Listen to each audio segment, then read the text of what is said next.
ತೇಜಸ್ವಿ ಸೂರ್ಯ ನಾಮಪತ್ರ ಸಲ್ಲಿಕೆಗೆ ತೇಜಸ್ವಿನಿ ಅನಂತಕುಮಾರ್ ಗೈರಾಗಿದ್ದಾರೆ. ತೇಜಸ್ವಿ ನಾಮಪತ್ರವನ್ನ ಸಲ್ಲಿಸ್ತಾ ಇದ್ರು. ತೇಜಸ್ವಿ ಸೂರ್ಯ ನಾಮಪತ್ರವನ್ನ ಸಲ್ಲಿಸಿದ್ದಾರೆ.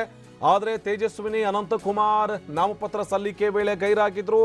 ನಾಮಪತ್ರ ಸಲ್ಲಿಕೆಗೆ ಹೋಗದೆ ತೇಜಸ್ವಿನಿ ಅನಂತಕುಮಾರ್ ತಮ್ಮ ಅಸಮಾಧಾನವನ್ನೇನಾದರೂ ಹೊರಹಾಕಿದ್ರ ಅಥವಾ ನಾಮಪತ್ರ ಸಲ್ಲಿಕೆಯ ಕಾರ್ಯಕ್ರಮದಿಂದಲೇ ದೂರ ಉಳಿದಿದ್ದಾರೆ ತೇಜಸ್ವಿನಿ ಅನಂತಕುಮಾರ್. ಇನ್ನು ತೇಜಸ್ವಿನಿ ನಿವಾಸದಲ್ಲೇ ಉಳಿದುಕೊಂಡಿದ್ರು, ಬೇರೆ ಎಲ್ಲೂ ಕೂಡ ಹೋಗಿರಲಿಲ್ಲ. ಬೆಂಗಳೂರಿನ ಸೌತ್ ಎಂಡ್ ಸರ್ಕಲ್ ನಲ್ಲಿರುವಂತಹ ನಿವಾಸ ಅವರದ್ದು.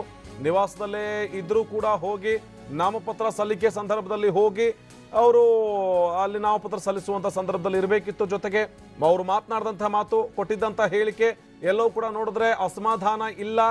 ಎಲ್ಲ ಅಸಮಾಧಾನಗಳನ್ನ ಮರೆಮಾಚಿ ನಾವು ನಮ್ಮ ಮುಂದೆ ಇರುವಂತಹ ಸವಾಲನ್ನ ಎದುರಿಸಬೇಕಿದೆ, ಮೆಚುರಿಟಿಯನ್ನ ತೋರಿಸಬೇಕಾದಂತಹ ಸಂದರ್ಭ ಇದು ಅನ್ನುವಂಥ ಮಾತುಗಳನ್ನಾಡಿದ್ರು. ಆದರೆ ಇವೆಲ್ಲ ಮಾತುಗಳ ಮಧ್ಯದಲ್ಲೂ ಕೂಡ ತೇಜಸ್ವಿನಿ ಅನಂತಕುಮಾರ್ ತಮ್ಮ ಅಸಮಾಧಾನವನ್ನ ಈ ರೀತಿಯಾಗಿ ಹೊರಹಾಕ್ತಿದ್ದಾರಾ? ಇಂಥದ್ದೊಂದು ಪ್ರಶ್ನೆ ಮೂಡ್ತಾ ಇದೆ. ಯಾಕಂದ್ರೆ ಬೆಂಗಳೂರಿನ ಸೌತ್ ಎಂಡ್ ಸರ್ಕಲ್ ನಲ್ಲಿಯೇ ಅವರು ಇದ್ರೂ ಕೂಡ, ಅವರ ಮನೆಯಲ್ಲಿಯೇ ಇದ್ರೂ ಕೂಡ ಹೋಗಿ ನಾಮಪತ್ರ ಸಲ್ಲಿಸುವಂತ ಸಂದರ್ಭದಲ್ಲಿ ತೇಜಸ್ವಿ ಸೂರ್ಯ ಅವರಿಗೆ ಸಾಥನ್ನ ಕೊಡಲಿಲ್ಲ.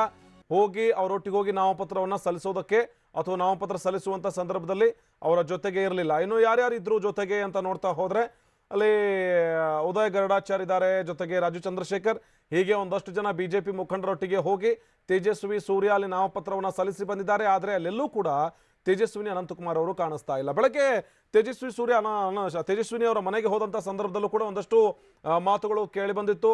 ಗೋಬ್ಯಾಕ್ ತೇಜಸ್ವಿ ಸೂರ್ಯ ಅನ್ನುವಂಥ ಆಕ್ರೋಶ ಕೂಡ ಹೊರ ಹಾಕಿದ್ರು. ಇಷ್ಟೆಲ್ಲದರ ಮಧ್ಯ ತೇಜಸ್ವಿನಿ ಅನಂತಕುಮಾರ್ ಬಂದು ಹೇಳಿದ್ರು, ಇಂಥ ಒಂದಷ್ಟು ಅಸಮಾಧಾನ ಅಥವಾ ಇಂಥ ಒಂದಷ್ಟು ಆಕ್ರೋಶ ಸಹಜ, ಹೀಗಾಗಿ ನಾನು ಹೋಗೋದಕ್ಕೆ